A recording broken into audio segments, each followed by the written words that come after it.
Live, it's the Bison Football Show. Valley News Live and Gate City Bank present the Bison Football Show with head coach Chris Klieman. It's a familiar scene, and it never gets old. North Dakota State has made Division I football history with a fourth consecutive national title. It came with plenty of drama, which just added to the euphoria. It's just incredible, and we welcome to the set head coach Chris Klieman. And Coach, you've had a few hours to digest this. Talk about what your emotions are right now. Just so pleased, so happy for obviously the players and all the coaches and all the families, and for Bison Nation, because what a great performance from the start of the season against a big win at Iowa State when we were down, to finish it off like we did yesterday with an unbelievable comeback win, and it was a team win. Everybody contributed, and happy for Bison Nation. How about the fans? Speaking of Bison Nation, out in full force, that was a sight to see, wasn't it? It sure was. It never ceases to amaze me how we travel down there, and every year it seems to get bigger and better, and we couldn't have done it without them. They're the 12th man, and I told people there that's the best fan base in all of college football. Even at the airport last night, there was hundreds of people there, and there's stories floating around about the scenes in Fargo of people who couldn't go to Frisco. Very cool, isn't it? Really cool. It makes this place so special. Is their football program is really important to them, and they follow us, and they're through thick and thin, and we wouldn't be here without those guys. Hey, Illinois State, good football team, weren't they? Great football team. We knew that. They're a Valley team. Really well coached, bunch of talent. I thought their fans did a nice job as well at the game, and a classic Missouri Valley Conference game, wasn't it? Yeah, and it was a national title game. Let's break it down in the first half. It was just quite the scene, great atmosphere. And from the get-go, this was just a battle out there. On the opening drive, it all started. Yeah, great job just running some play action. Tim, I thought, did a great job calling plays and get a couple completions. What a run this is, too. You know, Carson Wentz, I thought this was a sign of things to come. Even though it ends in a turnover, what a fantastic effort. Yeah, just the way he played all day was it was the reason why he was the MVP of the game. And credit them for getting a helmet on the ball right there. That was a hard hit that he took right there. Still scoreless. Illinois State, they strike first. They're driving. They get a pass interference call here. Yeah, we thought it was pretty good coverage, but they threw the flag and ended up getting a first down in the red zone. You know, Roberson's known for his running, their quarterback for Illinois State, but this is a great throw right here. Yeah, we needed to keep him in the pocket, and we'd emphasized it all week. And once he's outside the pocket, he's so dangerous, and he's able to complete it for a touchdown. Well, John Crockett, he's had such a fantastic year. He was closing in on 2,000 yards in this game, and he also did it in the passing game a little bit too. Boy, he sure did. Makes a great play, makes a couple guys miss, which he usually does, and gets a big first down for us. This resulted in a field goal, so you get some points on the board here. Yeah, I thought Adam Keller was dynamite all day, and kicking these against the wind, and it was a 41-yarder. Hey, some former players were out in force. You'll recognize some of those guys. There's Marcus Williams and DJ McNorton and Billy Turner. Great to see those guys. Now, back to the game, 3rd and 2. What a play this is. Carson avoids a sack, finds Zach Vraw. What a great play. That was the story of the day. Carson avoiding pressure and looking downfield and making plays. Now, they did force a 4th and 1. You went for it here, got the sneak. Yeah, we went for it a few times on 4th down. We're pretty successful, and the guys needed touchdowns. Got a touchdown right here. Luke Albers turning into a nice tight end. Yeah, Lucas is an exceptional player and playing with a lot of confidence. So it's 10-7 at half, and the game is on. Defensive struggle in the first half, very low scoring, but it was a good offensive half for NDSU. 211 yards of total offense, very balanced as well. Roberson did have a tough first half. He would come alive in the second half, however. And this is our final show of the year. Let's honor John Crockett in an encore presentation of his Gate City Bank hot seat. If you could have an endless supply of food, what would it be? Oh, fried chicken. If you could live anywhere, where would it be? I think I like the Bahamas. I don't know why, but it looks pretty out there. It's warmer. Yeah, it is nice. I need some different from the cold. Favorite thing to do away from football? Probably play video games. Are you a pickup guy, SUV, or a car guy? I'm more of an SUV guy. Okay. What would your worst nightmare be? Ooh, losing. Who's the quietest guy on the team? Obviously not yourself. I think I was going to say myself. What you think? Right now, the quietest guy, it's some of these little freshmen. I don't know which one yet. It's a couple of them. Okay. 100 degrees or 20 below zero? Absolutely, 100 degrees. Check that. Below zero. Okay. Favorite thing about Coach Klieman? Unbelievable person. He's a great person. He's real. He's 100% real. Mm-hmm. Describe the feeling during the tunnel walk, coming out of the tunnel on game day. I don't know. You got to ask Stats about that one. I'm checked out by there. No, but it's something that you live and you breathe and you'll die for it. Well, Coach, how'd you feel at halftime? Obviously a very close game at that point. Yeah, we felt really good. We thought we needed to run the ball a little bit better on offense, and on defense, we just needed to tackle a little bit better. Obviously, they're a great player in the running back and the quarterback, but we thought we could sharpen up our tackling. So they won the toss and deferred, so they get the ball to start the second half, and we roll the highlights here. Something very interesting happened to start the half here. Yeah, we kicked the ball, and it wasn't a great kick, but it ended up being a great kick, and Chris Board was able to beat everybody down there and recover it. Hey, Chris Board was great on special teams, no doubt. Illinois State, nice job, though, holding you to 3 here. Yeah, they did a great job, and their defense kind of stepped up, but Adam Keller was right on point again. Even though they held you to 3, I thought that was 3 points that had just become, they gave you the 3 points, basically. Absolutely, they did. And that was great. 3 and out here, though, now, and then Carson Wentz back on offense, 35 yards. Yeah, great call and great job by Carson breaking the tackle and getting downfield for a big game. John Crockett now finishes this off. It's 20-7 at this point when John runs this into the end zone. Yeah, hard run by John. Great blocking up front. We knew this game was far from over.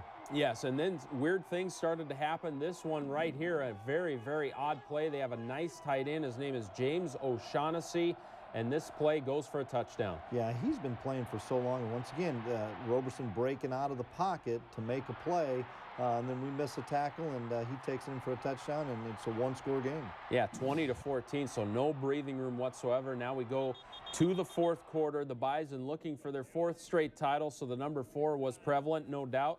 And John Crockett started to get some running game going. Yes, he sure did, and we were able to move the chains. And once again, time of possession, we were in control of. Now, red zone field goal. So at this point, this forces them to have to score twice. It puts you up 9. Yeah, it puts us up 9. We were wanting to get 6 there, but we got the field goal to put us up 2 scores. Boy, this Roberson, he is fast. Boy, he really is. He's an electric player, and great job by Christian chasing him down here and preventing the touchdown. 47 yards there. Now, an interesting play right here. The Bison almost get a pick that might have went for a touchdown. Yeah, I feel bad for us here, but he makes amends for it later on, that's for sure. Yep, 3rd and goal. James O'Shaughnessy again finds the end zone, and then it's 23-21. Yeah, and once again, Roberson buying some time, and now they've got it down to a two-point game. Yep, Illinois State gets the ball back, and here's Mr. Roberson, just tremendous speed. Yeah, we just miss a fit, and you can't do that against a great player like that, and luckily he scored and gave us a little time. This is late 4th quarter. They're now in the lead, 1:38 to go. Carson Wentz, calm as a cucumber, isn't he? As he always is, and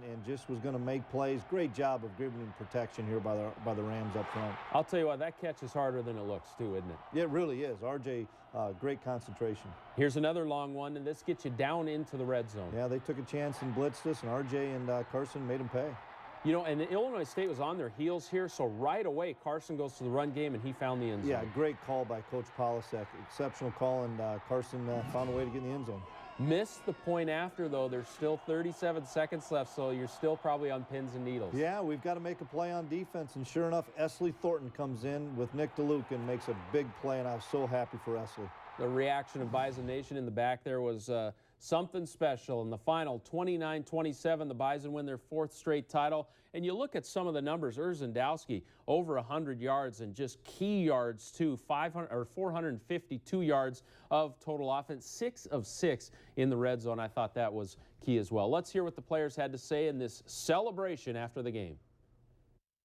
Man, nobody thought in January after we won last year that we could get here. And this group of guys took it upon ourselves to do something special. And this is I'm so proud of this group right now, man. We've been through a lot this year, and I just can't even put it in words right now. That's the greatest thing ever. I can't believe it. I love the fact that that was such an amazing game. I know, I'm so happy. I can't thank everyone enough. The younger classmen for stepping up yeah, it's unbelievable. Try and get everyone motivated, just get some positive energy going, and you know, once Carson speaks to us, once everyone puts in their 2 cents, you know, we just all become unified, and we know the good things are coming. We've been in this situation before, obviously not quite the magnitude of it, but it's the same type of situation, a 2-minute situation where we got to score, and we did that again.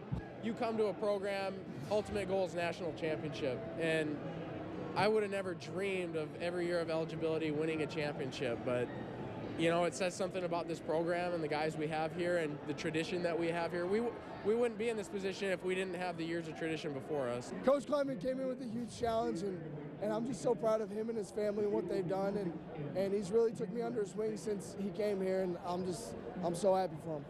Obviously a tough game, probably the hardest one we've played in a while.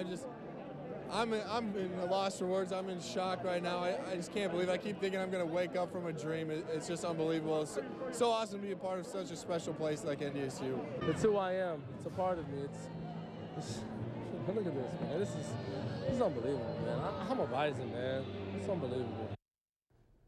Oh, there's some raw emotion there, and just fantastic. And that has to strike you as well, hearing those guys talk like that. Yeah, it chokes me up a little bit. Me too. They're all genuine, and it's the real thing. And they love their teammates. They love their coaching staff, and they're appreciative of everything that all the opportunities they've been given. How about your coaching staff? Both your coordinators were new. Obviously, Tim Polasek has been part of the program, but they did a really good job this year and are part of the success as well. Talk about your coordinators. Well, let's start with Matt Ince. Great person, and I've known Matt for a long time. Great football coach, better person. And I was so happy to be able to get him on my staff. And he and I have got a great relationship. Our families do. And I'm so excited for Matt to leave Western Illinois in a similar position to come take a chance at NDSU. And so thankful for him. And Coach Polasek, Coach P, and I have gone back, been on the staff here for a couple of years, and then he left, and I wanted to get Tim and Jill back. They belong in Fargo, and they belong in North Dakota. And I thought Tim called his best game of the season yesterday, and he was on point the whole game, and Bison Nation's lucky to have those guys as coordinators. No doubt. Let's hear some of the emotion from these two guys after the game. It's hard because you know you're hard on the kids. You love them. It's unbelievable. We pushed them hard. I hope someday they can look back and just be thankful for the way we coach them and love them. Every one of the kids on the team answered the bell. We needed all 105 to prepare for these guys. Illinois State's a wonderful football team, and it's hard. I don't know what I feel right now. It's special, one, because my relationship with Coach Klieman. I mean, we're both Waterloo, Iowa guys. When I first took the job, I was a little hesitant because I had to fill his shoes. And I know he was hesitant because he had to fill Coach Bowles, and there's been a lot of success. And my biggest fear was I was going to be the guy that let things down. But it was a challenge, and boy, it was nerve-wracking at times because I came in and I had to learn it. These guys, the kids knew it better than I did when I first showed up. And it's been unbelievable. This is an unbelievable day to share it with my family and my folks. Hopefully we can, I'll get a chance to relive this again someday. Wow, that is special stuff right there. And this week's Nodak Mutual Insurance Player of the Game, it was an easy choice with Carson Wentz. He's the real deal, folks. The stats were phenomenal, but his leadership and calm presence were a big reason why the Bison all season long, Wentz under intense pressure delivered. He got better and better as the season went on. And look out, FCS, Wentz is back next year. Everyone's so selfless, and that's really the Bison mentality. Even if you're a rookie coming in, you might think it's all about me. The coaching staff, Coach Kramer, our strength and conditioning coach, the seniors, the leaders, everyone just always talks about being selfless and playing for the guy next to you. And the tradition, just ever since I got here, I've seen it, and it's something I don't think I'll ever be able to really grasp until I'm out of here. Well, Coach, talk about your quarterback and just how he progressed throughout the year and in key spots, the South Dakota State playoff game, this national title game, key spots. Man, did he play well. Yeah, he delivered every time. When the pressure was on, he delivered at its highest. And unbelievable competitor. And to think he wasn't even an all-conference performer. And we all know that he's the best quarterback in the Missouri Valley. And and I think he'll get some recognition for being the best quarterback in FCS going into next year. And he had a chip on his shoulder all year long, and he answered the bell every week, and we're sure happy he's got another year. Yeah, I'm going to start that Walter Payton campaign right now. He better be on that list right away next year.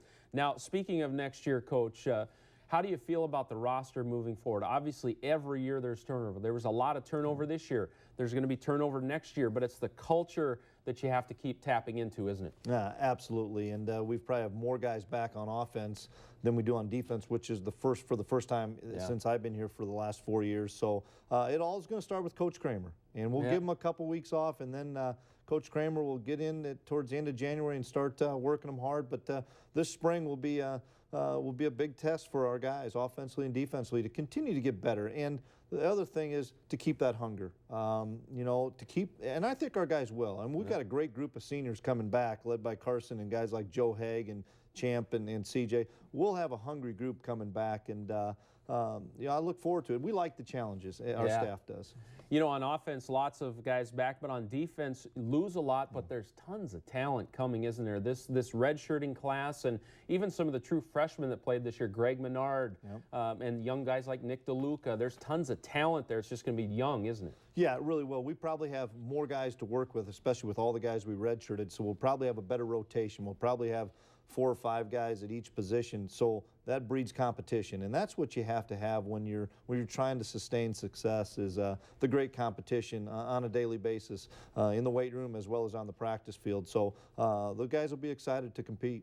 Spring ball will be big as well, to get some of those guys some reps, get them the game experience during the spring game as well, won't it? Yeah, it will. I don't even want to think about spring ball, but that is around the corner. We're into the second semester. Yeah, you got recruiting left still. I mean, so recruiting, it's a year-round deal now, though, isn't it? It sure is. Yeah. It is, and that's how you sustain the success as well, is keep it a year-round deal. And our staff does such a tremendous job of staying on point with each month of the year, what you have to do, and we've got to go on the road and recruit now. Absolutely. Well, Matt Larson is the new athletic director at NDSU, and after the game yesterday, we got some of his emotion, some of his thoughts, and we'll have that for you next. Welcome back to the show. New athletic director Matt Larson joined the Bison family in October, and he provided great leadership this fall. He has fit in perfectly in this week's Olaf Anderson Construction feature story. Mike Morkin spoke with Matt right after the trophy presentation and got his thoughts on how the Bison move forward from here. Matt, if you weren't happy you took the job before, you got to be happy now. I really am, and I'll tell you, I think for the first time in 3 months, I'm almost speechless. You know, what can you say about the seniors on this team? What can you say about the coaching staff? Just to come out here, and there's no quit in our guys, for them to come out and go down, and and there's a part of me after our South Dakota State game, I knew our guys were going to drive right down the field and score, and that's exactly what they did, and it's no surprise. That's Bison football for you. You heard about it. You may have seen it on TV, but to experience what we just went through here, and not just the game, but the support and everything that goes with it, how does that put into words as an AD? I tell you, it makes me awfully happy to be the AD here. When you think about the crowd that's here, to come down from North Dakota to be here and just come out and support our team. But it's not surprising. If you're from Fargo, you know that this is the way it is. Bison football is a lifestyle in North Dakota. And so there's no surprise that there's 19,000 people down here from North Dakota here to support our football program. Did you have it in the back of your head that you had some big shoes to fill? There was some pressure on you as the AD? You know, my job here is just to support our student athletes and our coaches. And that's my job. And, certainly Gene did a great job here, but my job is to come in to support our program, support our coaches, and to continue to build upon all the great things that he did. I know this is a tough question considering the euphoria right now, but where do you go from here? I'll tell you, well, right from here, I'm going up to the press conference, and we're flying back to Fargo. No, I think, we just have to continue to build upon all the great things that we've done here. We're going to graduate 16 unbelievable seniors who have contributed so much to our program, and the course of their career have gone 59-3. It's unbelievable. Well, we got to keep it going now. And so Coach Klieman and I are going to sit at the end of the season. We're going to talk about how we keep this thing going for the football program. Well, Coach, talk about Matt a little bit and your guys' relationship and how that's built up in just 3 months here. Yeah, it's been great, and you hit it on the head. What a perfect fit for North Dakota State, and and how supportive of he is of all of our athletic programs. And we couldn't be happier to have him here. I look forward to continuing to grow our relationship. We've got a great relationship, and I could look forward to continuing to grow that. And I look forward to getting his family out here so that they can be, it was great to have all his family. I got to meet a lot of his family members that I hadn't had the chance to yet because they all made it out to Frisco. But I look forward to his wife and kids coming out here in another week and getting settled into Fargo. And but what a great fit for NDSU. We're really excited to work with him. No doubt. Well, the big question about next season is, how do the Bison replace John Crockett? In this week's Peterson Farm Seed Future Crop of Bison, we revisit a talented running back who redshirted and will become a household name quickly next season. Lance Dunn from Waterloo, Iowa is ready to burst onto the scene. Lance had a great redshirt year. I've learned basically the playbook. I've learned, Coach Polisek teaches us to get vertical all the time, vertical. In high school, I would always, I was fashioning everybody. I just go around. So, that's new to me now. And then I've just been working, with scout team, I've been working a lot, going against the #1 defense. It's making me a lot better. And, I really love that. And I know all our guys that are on scout team are getting a lot better. So that's a good thing. Coach, Lance going to be a good player, huh? He's going to be a good player. And Tim hit it on the head when he said, we coach these guys hard, and it's not just the John Crockett's we coach hard. It's kids like Lance Dunn. And to see how they respond, and Lance really responded exceptionally well, as well as all the other freshmen did this first year, so they'll get a great opportunity to compete in the spring. And, of course, Chase Morlock and King Frazier back next year, loaded stable at running back. Well, we're going to wrap the show up, wrap the season up. Stay with us. Well, we want to thank our 3 championship week sponsors that made a lot of things in Frisco happen: Gate City Bank, Sanford Health, and Shields. And Coach, we can't thank them enough, can we? No, we can't. They're so phenomenal for our student athletes and for our athletic programs. We couldn't do it without their support, so thank you very much. Yeah, thanks to all 3 of theirs, no doubt. And what a whirlwind year for you, huh, Coach? Oh, yes, it's been one full year basically, and now we get to go back and get to recruiting and get a little breath in February. Congratulations. Enjoy it, Bison Nation. This is historic. It was a lot of fun. We will see you next year. See you in Missoula for that Grizz game.